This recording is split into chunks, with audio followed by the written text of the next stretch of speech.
தேவனாகிய கர்த்தர் மனுஷரை பார்த்து கேட்ட கேள்விகளில் ஒன்று மல்கியா தீர்க்கதரிசியின் புஸ்தகம் 2 அதிகாரம் 15 வசனம். அவர் ஒருவனை அல்லவா படைத்தார், ஆவி அவர் இடத்தில் பரிபூர்ணமாக இருந்ததே, பின்ன ஏன் ஒருவனை படைத்தார் என்று கேட்டார். கர்த்தருடைய கட்டளைகளை மீறி இஸ்ரவேலர் தேவதாசிகளை திருமணம் செய்து கொண்டும் பிறன் மனைவியை சேர்த்து கொண்டு தனது மனைவிக்கு துரோகம் செய்து வேசித்தனம் பண்ணினார்கள். அப்போது மல்கியா தீர்க்கன் கர்த்தர் சார்பாக இக்கேள்வியை கேட்டார். கடவுள் முதலாவதாக ஆதாம் என்ற ஒருவனை தானே சிருஷ்டித்தார். அவனுக்கு துணையாக ஏவாள் என்ற பெண்ணை படைத்து ஒருவனுக்கு ஒருத்தி என்ற உன்னதமான ஒழுக்க பண்பாட்டை ஏற்படுத்தி தேவ பக்தியுள்ள சந்ததி தோன்ற வேண்டும் என்பதே கடவுளின் எதிர்பார்ப்பு.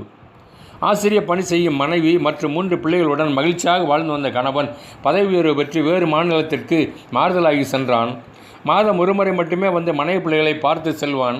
புதிய அலுவலகத்தில் உடன் பணியாற்றிய இளம் விதவை பெண் மீது ஏற்பட்ட பரிவும் பாசமும் இச்சையாக மாறி கூடி வாழ ஆரம்பித்தான். மனைவி பிள்ளைகளை மறந்தான். நண்பர்கள் கண்டித்த போது ஒரு விதவை பெண்ணுக்கு வாழ்வு கொடுத்திருக்கிறேன் என்று நியாயப்படுத்தி பேசி வந்தான். சில ஆண்டுகளுக்கு பின்பு சுகவீனம் அடைந்து சிகிச்சைக்கு சென்றபொழுது எய்ட்ஸ் நோய் கடுமையாக தாக்கப்பட்டதை அறிந்தான்.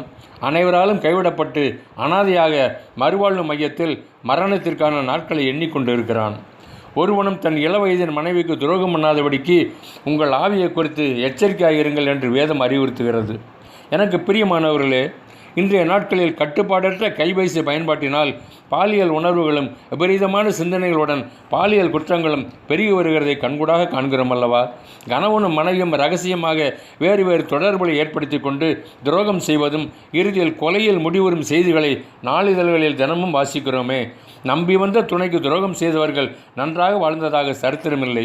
எனவே வேசித்தனம் இராதபடிக்கு அவனவன் தன் சொந்த மனைவியையும் அவளவள் தன் சொந்த புருஷனையும் உடையவர்களாக இருக்க வேண்டும்.